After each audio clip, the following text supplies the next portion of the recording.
এবং তার বয়স 40 বছর, তার ডায়াবেটিস আছে, তার ব্লাড প্রেশার বেশি, তার মানে তার risk factor for coronary artery disease আছে।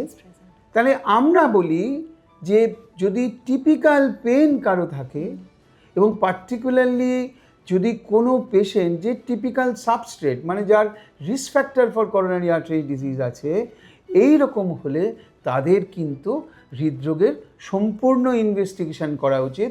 এবং এইসব ক্ষেত্রে মোস্ট ইম্পর্ট্যান্ট ইনভেস্টিগেশন হচ্ছে করোনারি অ্যাঞ্জিওগ্রাফি। এবং আজকালকার দিনে করোনারি অ্যাঞ্জিওগ্রাফি দুভাবে হয়, তুমিও জানো যে আমরা সিটি অ্যাঞ্জিওগ্রাফি করাই এবং অথবা ইনভেসিভ অ্যাঞ্জিওগ্রাফি করাই।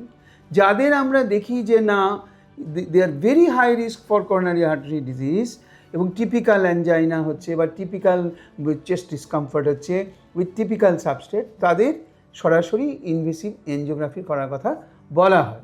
এবং সারা পৃথিবীর যা গাইডলাইন্স, তুমি যদি নাইস গাইডলাইন্স দেখো মানে ব্রিটেনের, তুমি যদি ইউরোপিয়ান গাইডলাইন্স দেখো, এই সব পেশেন্টদের সরাসরি ইনভেসিভ করোনারি অ্যাঞ্জিওগ্রাফির কথা আছে।